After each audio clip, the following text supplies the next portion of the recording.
Supplements, green juices, and workouts all have one thing in common. You use them to improve oxygenation because oxygen is body fuel at a cellular level. It's how you nourish your brain, your muscles, and your skin. And it's cheaper and faster than supplements, alkaline water, and high end face creams. So why not go to the source? You probably don't actually give your breathing a second thought, but according to the book I'm about to share with you, you might want to. Poor breathing puts you at a high risk for a slew of diseases and problems, like your memory, your emotional health, pain, back issues, low energy, your blood pressure, digestive issues, and even your sleep. Compare yourself to a resting animal or a young child. Ask any toddler to take a big breath, and their belly gets really big and full, and their shoulders barely move. But what if you take a nice big breath in? Try it. You basically breathe in one of three different ways. Either you're going to go against the way your muscles are designed, which is called paradoxical breathing. So basically, when you're supposed to expand your belly and your lungs fill down, you're doing the exact opposite. You will kind of suck your belly in as you breathe in, and it's much harder. Or maybe you're a breath holder and you'll just randomly, pretty much for no reason, hold your breath, just like you were underwater. You could also be an overbreather. You just constantly breathing really fast and shallow. It's like hyperventilating. And the fourth poor breathing habit that she identifies is what she calls the no-haler. You basically just hover. No big inhale, no exhale.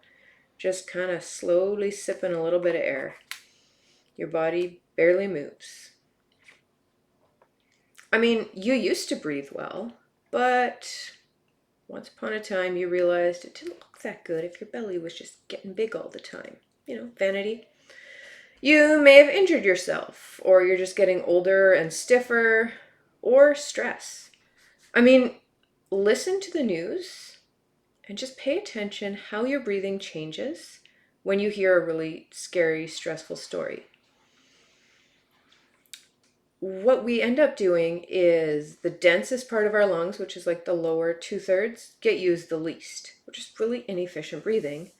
And this book gives a series of really simple, helpful exercises and stretches to help you become more aware of breathing better and to just improve the function of your breathing. And you'll notice there's some pretty cool benefits as well. The first one I'll point out to you is detox. I'm sure you're probably already trying to eat clean and live clean, but what about the junk that does still make it in? Your lymphatic system is what helps to pump that all out, but it doesn't actually have an active pump. By breathing nice and deep, your diaphragm actually stimulates the lymphatic system and helps to drain it quicker. It's pretty much giving all your internal organs a good massage. The same way it helps digestion. By massaging your internal organs every time your diaphragm goes up and down as you breathe, it helps the peristalsis, or just the natural movement of your intestines as they swoosh the food through and around. If you're breathing with your shoulders, your belly barely moves at all, and things are going to get sluggish.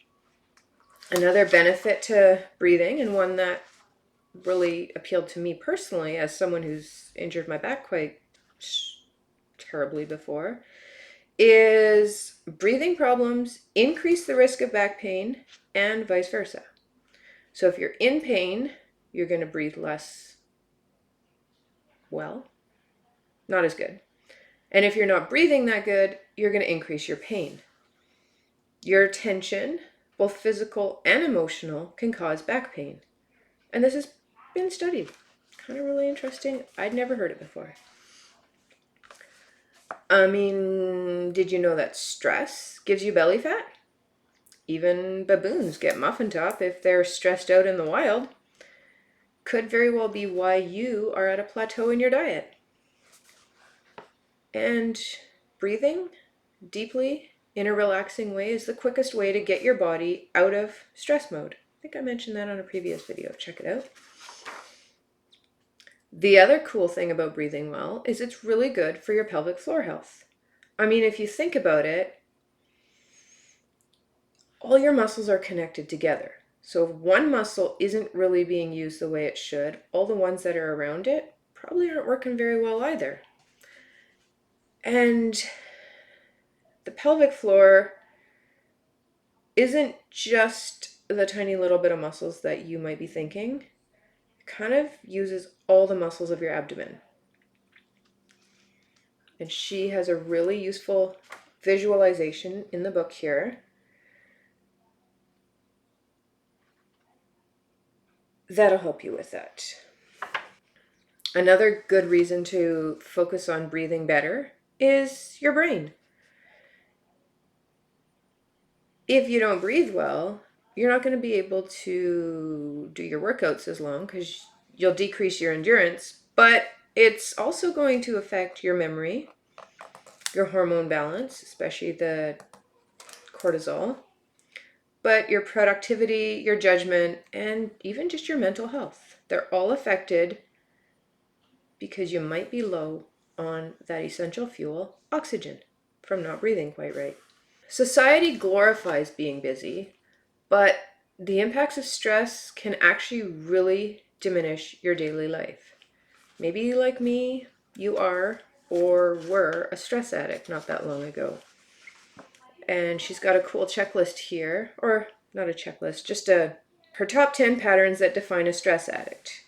You feel pride in having completed an imposing daily to-do list. You get a rush from running around. You get excited at the idea of multitasking. You feel important. It feels like so many people need you. Your contribution is essential. Just think of all the chaos if you weren't around. That really hit home for me.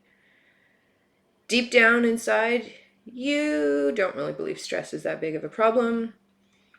If you don't have something pressing to do, you just don't feel useful. You feel worried, uncomfortable, nervous. It gives you this cool buzz to be busy. You wish you could just take a food pill or not sleep as much so you can get more done. And you really struggle to be present. You're always either planning for the future or thinking about the past.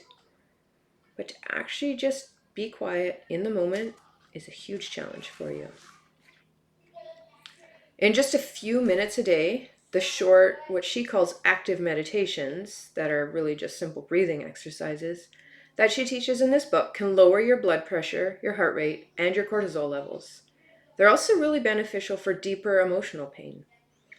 Through breathing, you can actually turn off the stress that your body's experiencing so your immune system can recharge and you can finally relax. It all comes down to deep belly breathing, like Dr. Belisa teaches in this book. I wanted to share it with you because I use breathing a lot with my coaching clients. It helps them, and I'm pretty convinced it's going to help you too. So either grab the book from your local library, which is what I did, or I've put an Amazon link in the comments, or just come on over to my website and I'll teach you what I know about breathing if you decide that becoming one of my coaching clients sounds good to you. And just in case you think you're going to take this wee little summary I just gave you and go out and do it yourself, or maybe just Google a bunch of things, podcast I just listened to had this comment that really resonated with me. And she said there, the most expensive lessons are the ones you learn on your own. Because really, then you're not valuing your time, and you're also not thinking about everything you're missing out on while you're trying to figure it out yourself. So, are you going to keep trying to figure out your health goals on your own, or are you ready to hire a coach?